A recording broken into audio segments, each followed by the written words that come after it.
দেশে জ্বালানি তেলের সংকট হবে জনমনে এমন শঙ্কা থাকলেও সরকার বলছে পর্যাপ্ত মজুদ রয়েছে। সংসদে জ্বালানি মন্ত্রী বলেন, সরকার সম্ভাব্য সব উৎস খুঁজে জ্বালানি সরবরাহ ব্যাহত রেখেছে। বর্তমানে কোনো সংকট নেই, আর আগামী মাসে দাম বাড়ানো হবে কিনা তা নিয়ে মন্ত্রণালয় কাজ করছে। সাইদ আরমানের রিপোর্ট। জ্বালানি তেলের সরবরাহ নিয়ে মানুষ উদ্বেগে, আতঙ্কিত হয়ে অতিরিক্ত তেল কিনছে অনেকে। ফলে পেট্রোল পাম্পগুলোতে তৈরি হয়েছে বিশৃঙ্খলা। আতঙ্কিত মানুষের লাইন যেন শেষই হচ্ছে না। অনেকে বারবার তেল কিনে করছেন ব্যক্তিগত মজুদ। আতঙ্কিত কিংবা প্যানিক বাইং পরিস্থিতিকে জটিল করে তুলেছে। তবে সরকার বলছে দেশে জ্বালানি তেলের পর্যাপ্ত মজুদ রয়েছে। সংসদকে বিদ্যুৎ এবং জ্বালানি মন্ত্রী জানালেন, দেশে সব ধরনের তেলের সরবরাহ সরকার অব্যাহত রেখেছে। সংসদকে মজুদের চিত্রও জানান তিনি। ডিজেল মজুদ 1,64,644 মেট্রিক টন এবং 1,38,000 মেট্রিক টন 30 এপ্রিলের মধ্যে আসবে।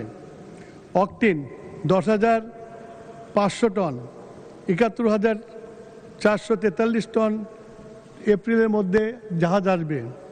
Petrol 16,000 ton. কৃষকদের ডিজেল প্রাপ্তি নিশ্চিত করতে সেচ কার্ডের মতো কৃষি কার্ড দিতে জেলা প্রশাসকদের নির্দেশ দেওয়ার কথা জানান ইকবাল হাসান মাহমুদ টুকু।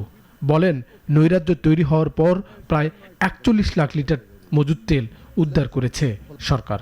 40,48,456 লিটার জ্বালানি তেল উদ্ধার করা হয়েছে। তার মধ্যে diesel 3,33,157 litre, octane 36,405 litre, petrol 78,894 litre উদ্ধার করা হয়েছে। আরেক প্রশ্নের জবাবে সংসদকে সরকার জানায়, দাম বাড়ানোর ব্যাপারে মন্ত্রণালয় কাজ করছে।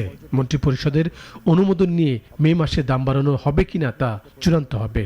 দাম ঠিক করা হয় আইনের আলোকে। আগামী মাসে আমরা দামের উপরে কাজ করছি। কাজ করে যদি সমন্বয় করে দেখা যায় যে দাম বৃদ্ধি করা এখনই প্রয়োজন, তাহলে আমরা ইনশাল্লাহ আলোচনা করে ক্যাবিনেটে নিয়ে তারপরে মূল্য বৃদ্ধি করার চিন্তা করব। পৃথিবীর অনেক দেশ তেলের দাম বাড়ালেও মানুষকে স্বস্তি দিতে সরকার এখনো সেদিকে যায়নি বলে উল্লেখ করেন জ্বালানি মন্ত্রী।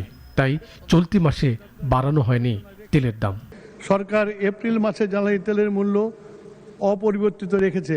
সাইদ আরমান, নাগরিক, ঢাকা।